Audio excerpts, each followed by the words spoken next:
नमस्कार, मैं हूं कुंदन वशिष्ठ और आप देख रहे हैं राष्ट्र वन न्यूज।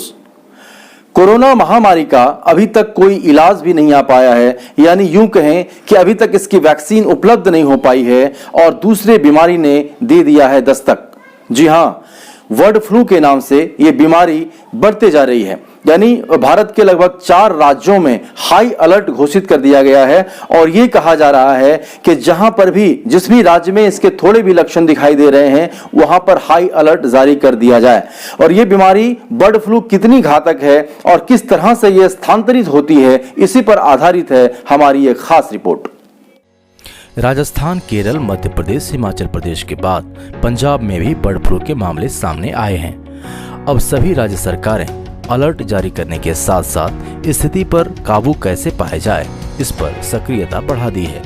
हिमाचल प्रदेश में मछली, मुर्गे और अंडों की बिक्री पर भी रोक लगा दी गई है। एवियन इन्फ्लुएंजा नामक वायरस बर्ड फ्लू में परिवर्तित हो जाता है। इस बीमारी से सिर्फ पक्षी ही नहीं, मनुष्य भी प्रभावित होते हैं। बर्ड फ्लू एक संक्रामक बीमारी है जो H5N1 वायरस के कारण श्वसन तंत्र पर असर पड़ता है। बर्ड फ्लू का इन्फेक्शन मुर्गी, टर्की, मोर और बत्तख जैसे पक्षियों में तेजी से फैलता है। इस आधार पर बर्ड फ्लू का मुख्य कारण पक्षियों को ही माना जाता है। एवियन इन्फ्लुएंजा के शिकार इंसान पर मौत का भी खतरा रहता है। तो चलिए अब जानते हैं कैसे ये बीमारी इंसानों में फैलती है। इंसानों में यह बीमारी मुर्गियों का संक्रमित पक्षी के बेहद निकट रहने से फैलती है।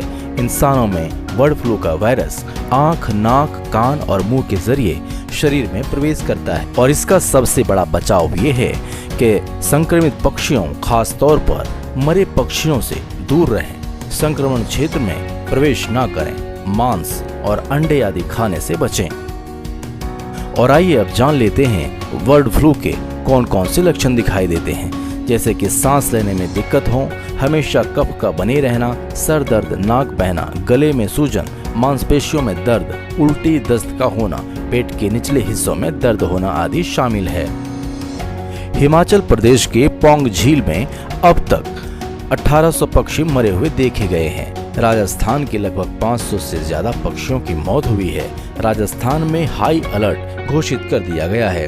राजस्थान में कौओं की मौत का सिलसिला 500 के पार हो चुका है। केरल की स्थिति सबसे भयावह है। वहां पर 1500 बत्तखों की मौत हो चुकी है।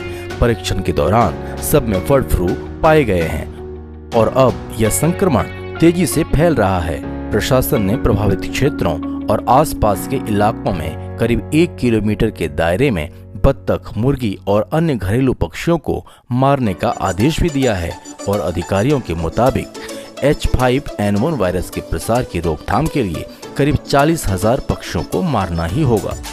यहाँ पर ये भी बताते चलें कि केरल में वर्ष 2016 में बड़े पैमाने पर बर्ड फ्लू फैला था। मध्य प्रदेश में 23 दिसंबर से 3 जनवरी तक करीब 376 कौओं की मौत हो चुकी है। इनमें सबसे ज्यादा 142 मौतें इंदौर में हुई है।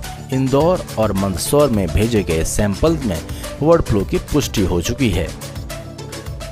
देश में कोरोना वायरस के नए स्ट्रेन के बाद बर्ड फ्लू का खतरा बढ़ गया है। जगह जगह पर अलर्ट भी जारी कर दिए गए हैं। भारत ही नहीं, यूरोप के कई देशों में बर्ड फ्लू फैल रहा है। H5N1 वायरस के भी तार कहीं न कहीं चीन से ही जुड़े हैं। 1996 में इस वायरस का पहला मामला चीन में ही आया था।